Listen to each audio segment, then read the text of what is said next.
De-dollarization, the case for gold. Brought to you by Oxford Gold Group. I do continue to believe that there's a path to a soft or a softish landing. I do believe that. And the definition of a softish landing is what? Unemployment goes up a little, but we don't have a recession? Yeah, unemployment goes up, but it's not a hard landing. It's not a severe recession.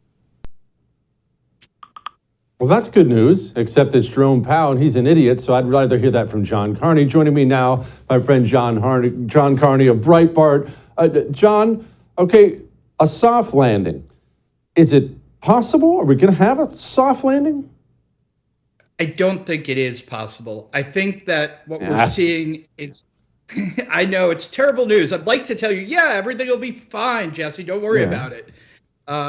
Unfortunately, that's what a communist would do. You just make up what the economics is going to be and don't pay attention to reality. But the problem is inflation is stubbornly high. And the Fed, when it talks about a soft landing, is saying that it thinks it can squeeze out the inflation that it let get out of control without really damaging the economy. Now, that would have been possible if they had acted earlier and in time. Unfortunately, they let inflation get out of control, and they probably are going to have to squeeze the economy so much that we end up with what people are calling a hard landing, which means unemployment goes up a lot, and we probably have to have what eventually gets declared a real recession. Okay, squeeze the economy so hard. That's interest rates going up. That's what you're describing? That's right. Interest rates are going to have to go up. They've already gone up by 500 basis points, so 5 percentage points. And they're going to have to go up further. And the Fed people have been communicating this. They're looking at what's going on in the economy. They're saying, maybe we'll take a break, but we're going to have to go higher. I think they end up really going a whole nother percentage point at least, so that we end up above 6%. That puts me on the high side. Most economists, I'll say, and the Fed people don't agree with me on that. They think we go to 5.25 or 5.5. I think we're above 6% before this is all done. Good grief. Okay. Now, I don't love to do a bunch of revisionist history, but I'm asking this question just because I'm curious. You say they screwed it up. What a shock. I think everyone figured that much.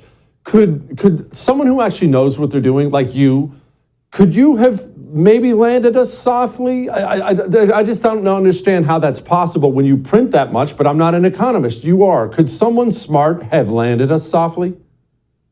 So, yes, I do think that if they had acted early on, when we had things like the vaccines and the reopening of the economy and people allowed out of their house without a mask on, the economy was doing better.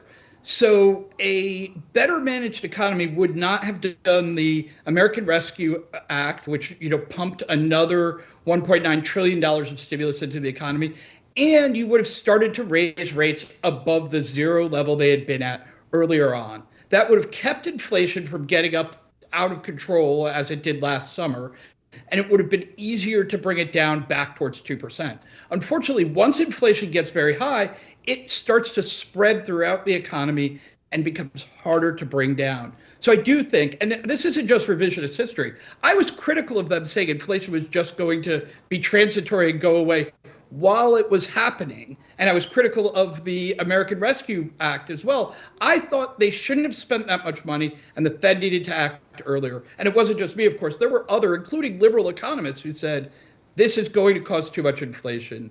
If they hadn't let it get out of control, we wouldn't be in the position where we're probably going to have not a severe recession, but not a tiny little light one that you barely notice.